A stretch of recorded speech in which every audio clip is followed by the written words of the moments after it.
Doom vivamos vivamos, Epicureans. This is the Marvel Epic Collection Podcast one-shot edition, wrap-up edition. Anyway, I'm your host. I'm joined by... Stojr from Stojr Shelf. How's it going, Nick? Good. Apparently I forgot my name. I didn't introduce myself. Nick Smith. It's all good. We're going to wrap up Volume 7 of Fate of the Phoenix, following the Kurtis Findlay's Epic Marvel Podcast Reading Club. We're a little behind. We recorded Avengers West Coast, so that kind of took precedent, and there's other stuff going on like fractured fibulas, that sort of thing. Yeah. So you guys are gonna get like a double shot, or a quadruple shot, depending on how you consider the Marvel Treasury editions in here. Yeah. All right, so we are going to, as it should have been, I think Saturday was the day for all the little extra ones. We're just going to cover the material from Marvel Treasury Edition number 26 and 27 and Marvel Team Up number 100, and then we'll do the final one in this volume. So, to start us off, Marvel Treasury Edition number 26, At the Sign of the Lion, script by Mary Jo Duffy, pencils by Ken Lengraf, and inks by George Perez. Wolverine and Hercules get into a bar fight, and that's about it. Stoger? So I mean, it's a simple story. It's a story that we've heard and seen many times of Wolverine teaming up with somebody in a bar. There's some precedence here where this is, other than Wolverine's introduction, this is, I think, the first time that we're seeing Wolverine kind of team up solo with somebody outside in the Marvel universe. Unless they just didn't collect something. So although they didn't collect the Hulk team up in here either, or the Hulk fight in these issues, right? Oh wait, no, that was in the issue that we didn't cover. It's in volume 4, right? Yeah. Yeah. It's in before Giant Size X-Men. And it's in this book that I got today. Ooh. So I like the art here. I feel like I've never heard of Ken Landgraf, but I feel like George Perez is doing some work here because it has some, it feels like George Perez art, or at least George Perez-esque. Not exactly his. It's a fun little story. I like it. It's one of those stories you'd see like in the back of an annual or something like that. And I never collected Marvel Fanfare, so maybe that was like kind of the way those stories were structured. I'm not sure. Yeah, this is Marvel Treasury Edition, so these are the... Oh, yeah, all right. These are the big oversized ones, right? Anyway... Yeah, I'm going to get confused with the Marvel Fanfare that's coming up in the next volume later on, so my bad. Well, we'll talk about that when we get to it, but I thought this was it's a fun little story. This is also found in Thor Epic Volume 10 because Hercules is involved, and Hercules is prevalent in the Thor stories. I thought Wolverine's personality was a little inconsistent, right? Because he's kind of mean to the woman who's hitting on him, but then he actually does want to talk to her. It's just like, okay, man, make up his mind, but.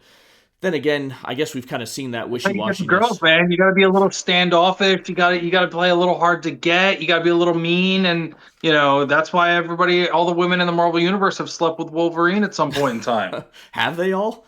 I can't say I've been keeping up with that body count of Wolverines. There's another body count. Maybe yeah. I mean, he's up there. Anyway, continue. Yep. No, that's fine. Anyway. Let's see, I'm trying to think, the chronological placement. It seems like this might work chronologically just after Xavier returns and Wolverine goes storming off from his demerit, but I don't know when it actually came out and if it was even intended to fit anywhere. You could make it work, but fun little story. No harm. Yeah, I think the only thing you have to tie in here is that, like, Cyclops is still around, and Jean's still around, right? So chronologically, it fits somewhere in there because that's what he's talking about is thinking about in the thought bubbles on the first page. But otherwise, wherever that fits, works. Yep. All right, let's talk Marvel Treasury number 27. This is Joyride into Jeopardy, written by Scott Edelman, art by Brent Anderson, inks by Bob McLeod. The Angel is enjoying a flight when a man seeking revenge on the Angel's father attacks him in his own flying machine. Angel outmaneuvers his foe and, using a rivet gun, knocks him out of the sky and then punches him out while he's on the ground.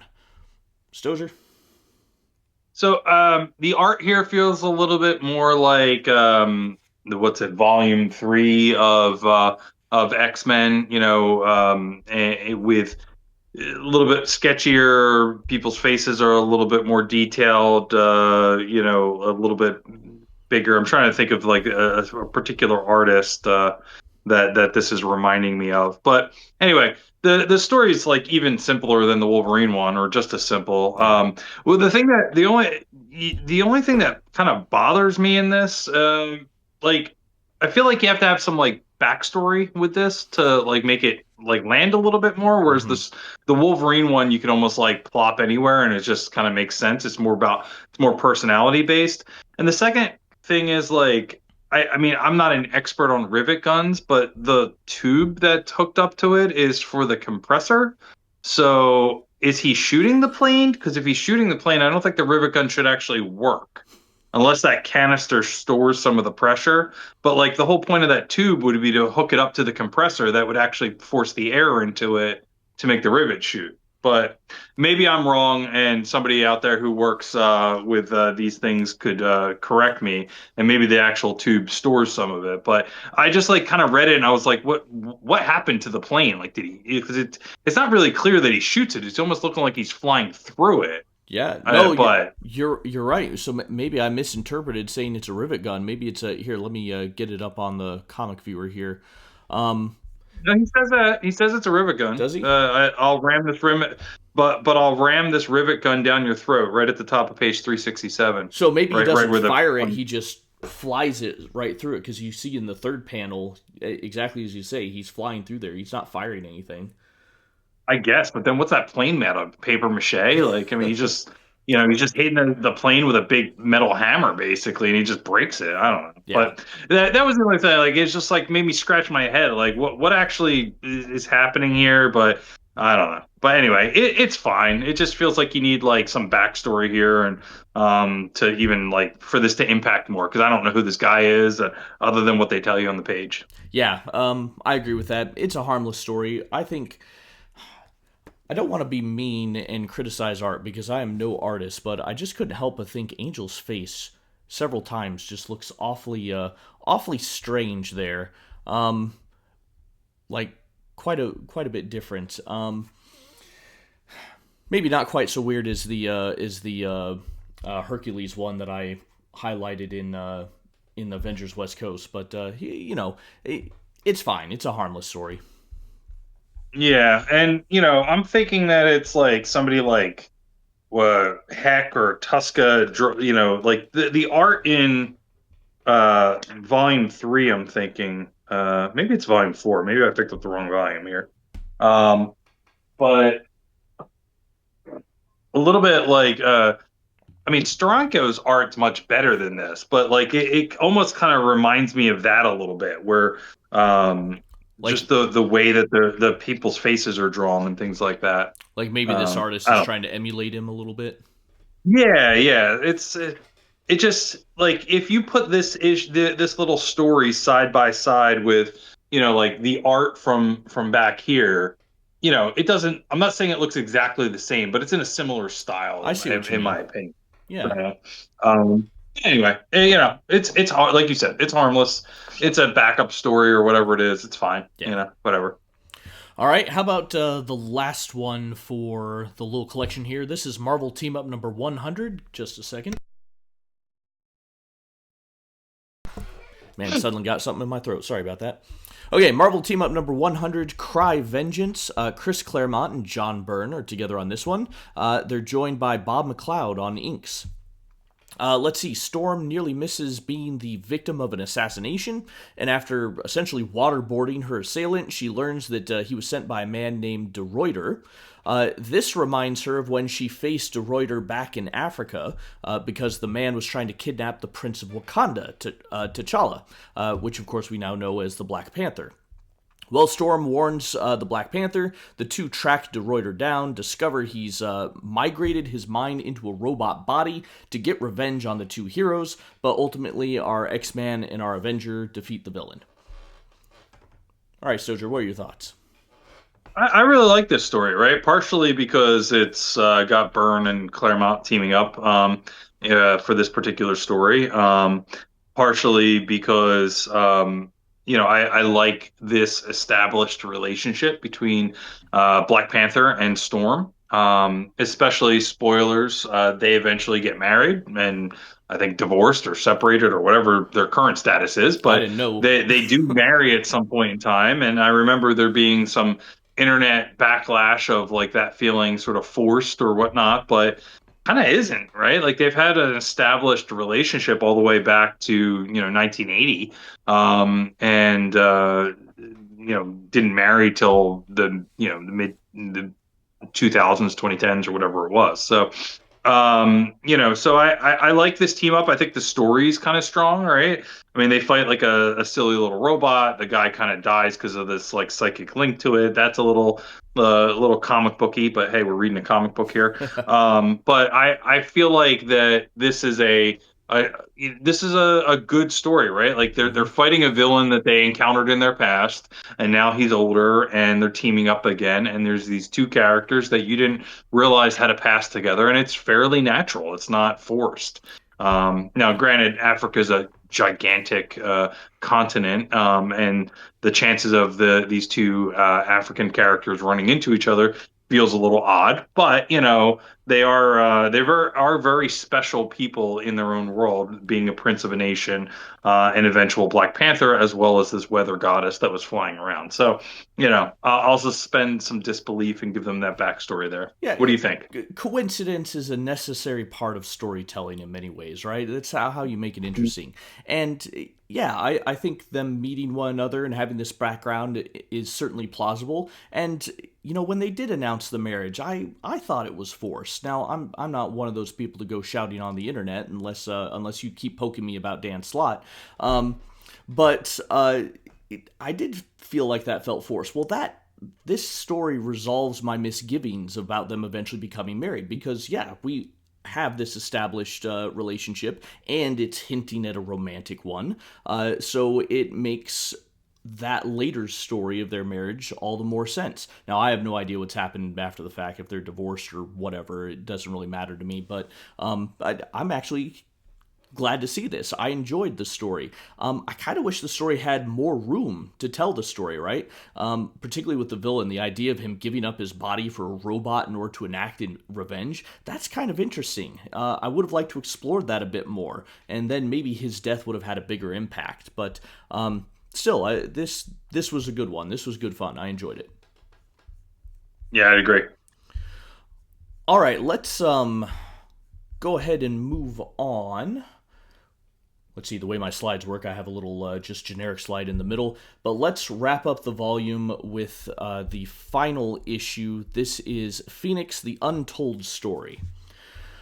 All right, this is an interesting one. The issue begins with a foreword from former editor Jim Salicrup explaining that the end of the Dark Phoenix saga that saw print had actually been reworked at Jim Shooter's request. The Jean had gotten off too easy for her destruction of Dabari, and so Jim Shooter wanted to, make sure she received a proper punishment. So this issue is actually the original version of the story where Jean does not die at the end, but instead she has her psychic abilities removed from her by the Shi'ar, essentially making her a normal human. We then get a transcript of a conversation between Chris Claremont, John Byrne, Terry Austin, Jim Shooter, Jim Salicrup, and Luis Jones about why the story had changed and where it was meant to go. And basically from that, Jim Shooter saw the proofs, thought that there need to be bigger consequences for Jeans, hence the new ending with her death. Chris and John were in disagreement about the Phoenix itself, with Byrne believing that the Phoenix was a possession, but Claremont believing that the power had actually corrupted Jean. So that's interesting to see their two different takes on that. And the basic idea here was to have a hero turn into a villain. And with the original story, Jean would remain depowered for a time, but Magneto would find out about it, kidnap her, and offer for her to get her power back so that he could control her. That was essentially where they were going. So, all right, Stozier, your thoughts? Um, So I love all this behind the scenes stuff. Yeah. I think that this issue is great for that. I would have liked if they would have pointed out some of the differences. Like they talk a little bit about I think 6 pages or something like that towards the end.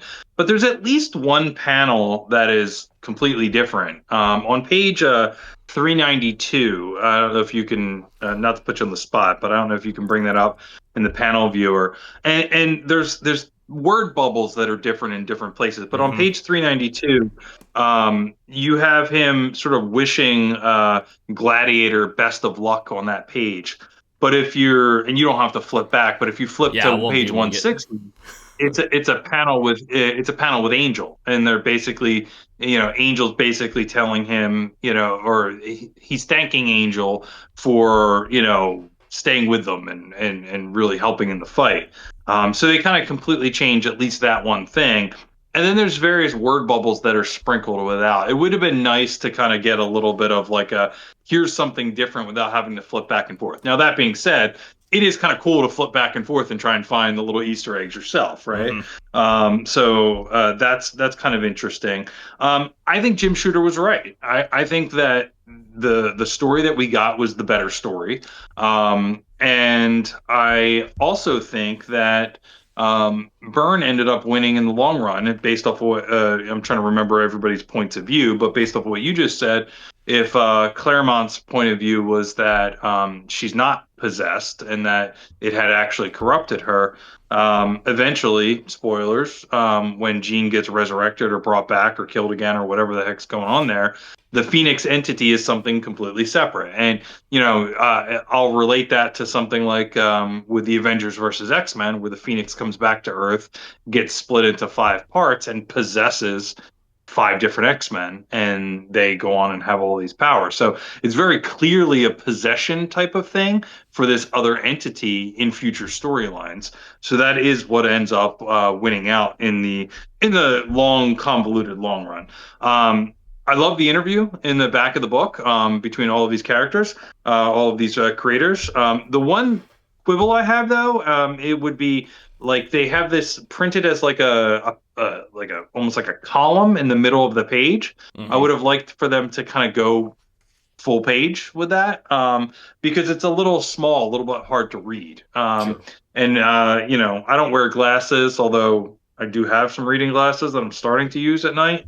But I just think that it's kind of it's my complaint with all the web pages nowadays, like in Facebook and things like that, where they're all built to scale to different levels. So everything's like in this, you get this big giant widescreen monitor, but all the text is in this little column in the middle because they want to be able to easily scale it to different formats and different resolutions.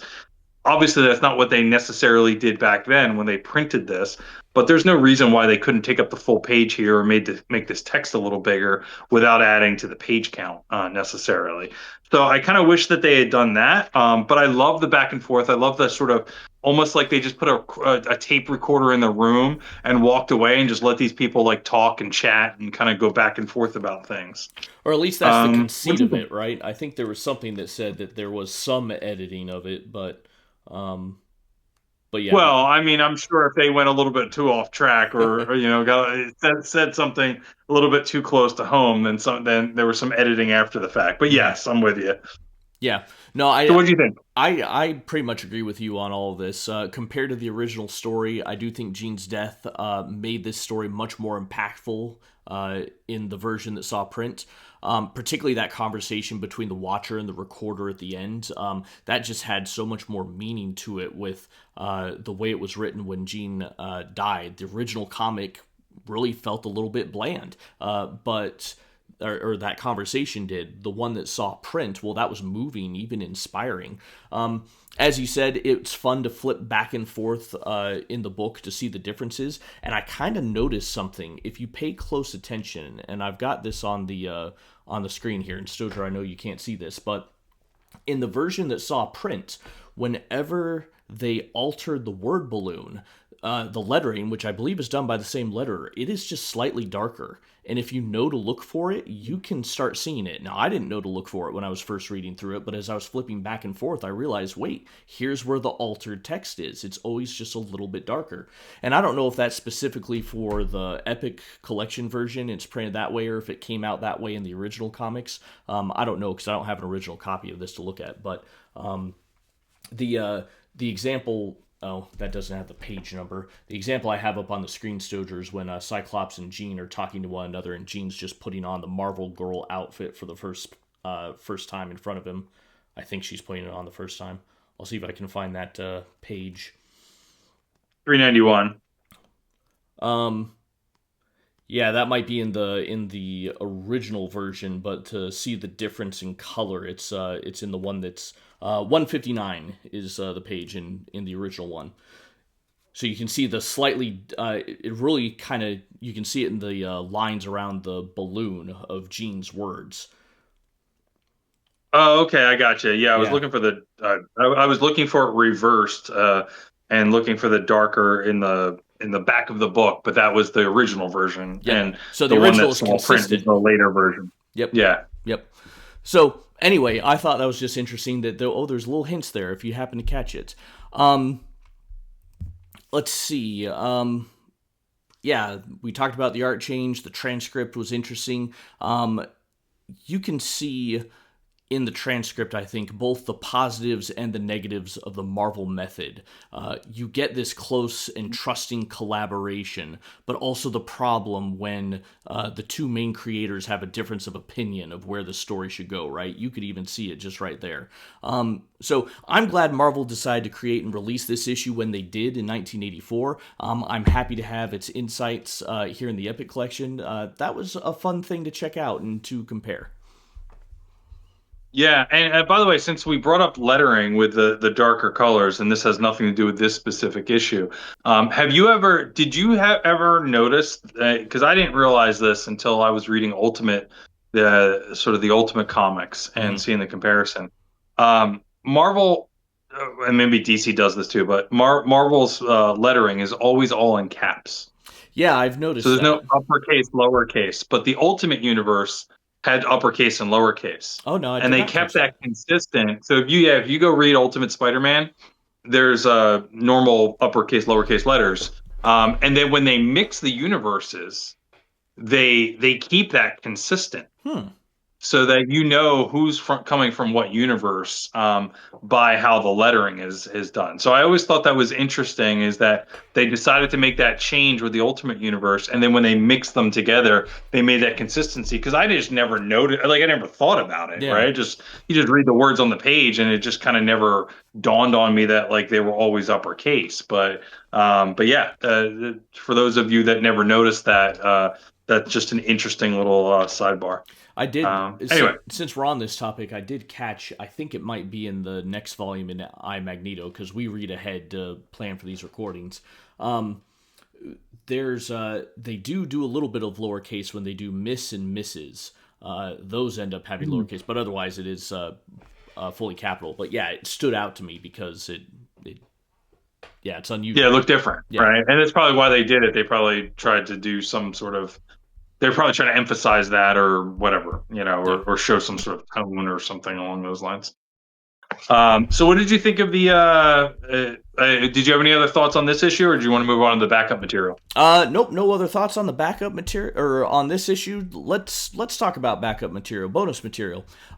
We get your typical original art. Some highlights include someone, I think Byrne, but I'm not certain on that. But someone drew a caricature of Leonard McCoy from Star Trek in the UPC box for issue 136. I thought that was cute. The original cover for X-Men 142, which was lost in the mail, was included, as well as a spoof cover for 142 that was made by editor Jim Salicrup and Terry Austin. We get the original character concept for Kitty Pryde, which mostly has her coming out as conceived, complete with no clear definitive code name for her, which I think is kind of something that has followed Kitty Pryde through much of her time with the X-Men, right? I liked that Claremont planned on her costume being a training costume like the X-Men in the '60s war, and he stated that outright in the design there. We get art prints, pages from the Marvel calendar, which are always fun, and of course the covers of a bunch of collected editions. Any special thoughts there, Stojr? Anything you want me to bring up on the screen to talk about? Yeah, so a couple of thoughts. Whether you, I mean, if you can follow along and put them up, that's fine. But don't stress about it. I mean, I do think we got a better cover for 142 than what was here. I mean, it's very interesting. You know, it's almost like there was a postal service worker that really helped us out there by losing this. There's nothing wrong with this cover. I just think that the one we got is awesome and it's iconic, Mm-hmm. right? So, for 142, the what was the next thing? Sorry. I always think it's funny when they put little like jokey kind of notes in the character design. So under the measurements for Kitty, they said Byrne writes, "Never you mind, she's too young for you anyway." I thought that was kind of funny. The Marvel superhero portfolio, like the plates, plate one, plate two, like that's a very interesting art style for back then. I don't know what that portfolio is exactly, and I guess why they're listed as plates. Like, I guess are they like the plates to the printing plates, or I would assume. is this something that was like it almost made me think about like back in like the '70s and '80s. You remember how they used to put like characters on plates? You could get like I don't know like McDonald's like plates or Right. whatever Mm-hmm. with Grimace on it. Like I was for a couple seconds there, I was like, did they actually make plates here? Um, anyway, moving forward, like you get some Burn covers here that he obviously drew later. Again, nothing against Byrne's later work. I know people love it. Everybody evolves. But when I look at this compared to the rest of the book, I'm like, this is lightning in a bottle, right? Like Mm-hmm. I really appreciate his artwork earlier on in his career. I'm not as big of a fan of it as later on. And then when I go through some of these cover pages for all the various collected editions, I find it interesting that I own a couple of these. So I have the Dark Phoenix one, the one that has the Byrne cover, not the Dark Phoenix Saga, but the Marvel's Finest one. There's no page number here for me to reference. And I also have the Days of Future Past, which is a really thin trade. It just collects the two issues. That blue Wolverine one from the 1989 one, the Oh, 1989 I see cover the of one you're that. talking So about. yeah, there's been a bunch of double dipping I've had here. So I got those issues are in my sell pile or giveaway pile on my bookshelf now that I have these in Epic. So I think there's some great bonus material in here as you go through things like that. Yeah, the seeing the essential covers on there gave me a little wave of nostalgia because I think I've said before I was doing the essentials. The Epic collection killed them, and it took me a while to actually get on board with the Epics because I was worried they would just kill the Epic collections too. So I'm in now though. All right, let's talk about final thoughts here since we're wrapping up a volume. In many ways, I think this volume is the quintessential X-Men, right? It contains incredibly important and consequential stories that have been retold and readapted in other mediums and in comics. The events have consequences, and they feel like a natural progression for the characters and not just forced. We get important characters introduced who will become staples of the X-Men from now on, such as Kitty Pryde, Emma Frost, Dazzler, and many of the members of the new Brotherhood of Evil Mutants. I would say that aside from Giant Size X-Men #1, and of course the very first issue of the X-Men, there aren't more important stories for who the X-Men are than what we have here. Now, granted, this is coming from a guy who hasn't really kept up with the X-Men since the '90s, so take that with a grain of salt. There might be more things that have come later. Now, I can be a little nitpicky. The annual issue is not great. The two Marvel Treasury stories don't really add anything. We do have the recap issue, which would have been necessary at the time of publication, but not really necessary in a collection like this. But I still want it for completionist sake. Anyway, given all that, I'm giving this one a 9.5. This is fantastic. It's not perfect. It's nearly there. This deserves the 9.5 more than I gave Volume 5 a 9.5. All right, Stojer, you're... So I am also going to give this a 9.5. I have collected, I think, some more X-Men than you have, since I've pretty much followed everything up to the Krakoa era. With I think I own everything pre Krakoa,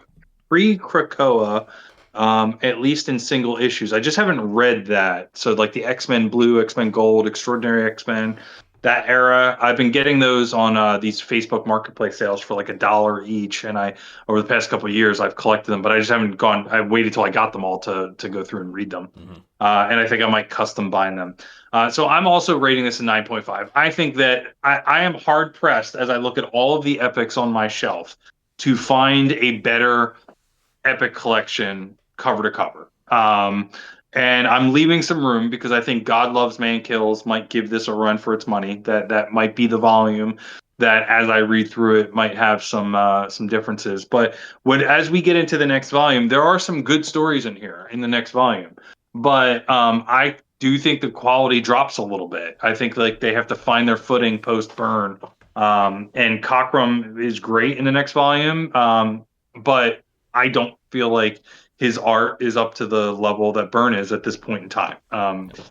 So I really do think that this book might be one of the best epic collections out there. And by the way, like that is not that is by design of the run, but it's also by somewhat coincidence, right? Because these things have to be collected in a certain way where you're getting all of the material, right? So take something like, I don't know, like Fatal Attractions, right? Fatal Attractions is a quintessential X-Men storyline that everybody who collected X-Men in the 90s, for the most part, enjoys or loves or whatever, right? Like there's very few people that have bad things to say about that storyline. But when you read it in Epic Collections, there are a lot of things that happen in between the stories that are collected there. So there's when you just collected the hologram issues, you got that story straight through, and it was very clear cut.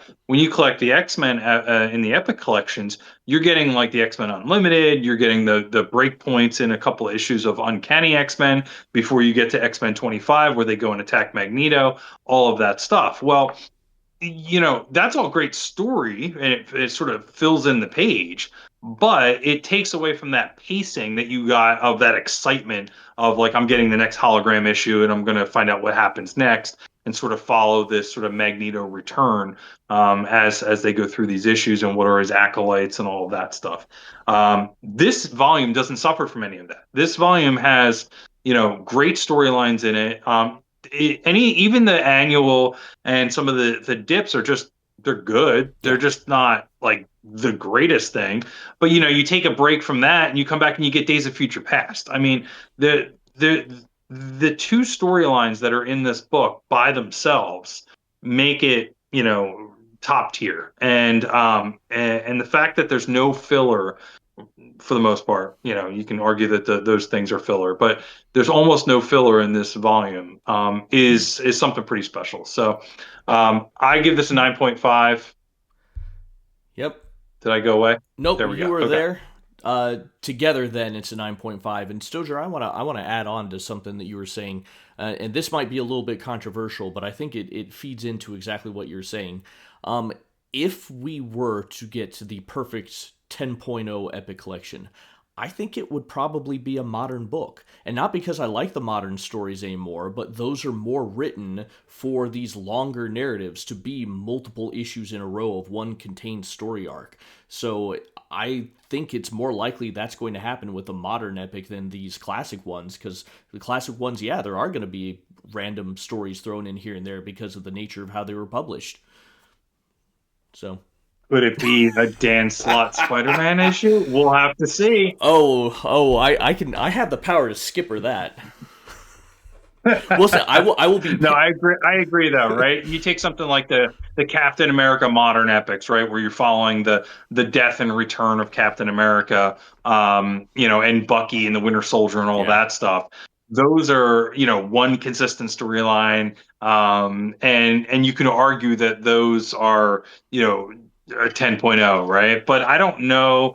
And maybe the Winter Soldier itself, that particular storyline, I don't know that like the death of Captain America and the books that come after that would necessarily compete with this. The Winter Soldier one, I'll give you that one might. And there's probably other modern epics that are out there that could rival this. But for the classic epics, yeah, Yeah. I'm hard. I will actively be looking for what's going to beat this. This is the bar to beat. Yep. Nope. Perfectly agree. All right. Well, that wraps up Volume 7 then. We're going to release this. It's going to be released late, but we're going to also start recording some one-shots for the next volume, I, Magneto. So keep an eye on our channel. Those will come out each day. And let's see, we just did Avengers West Coast. We've got Daredevil Volume 8 that will be coming up in January. Check out the posts on YouTube where you can see the recording schedule and you can vote on what epic collection we're going to read next. So the poll is already off to a big start on that one. So that'll be fun to watch. All right, guys. Thank you very much. We'll catch you next time.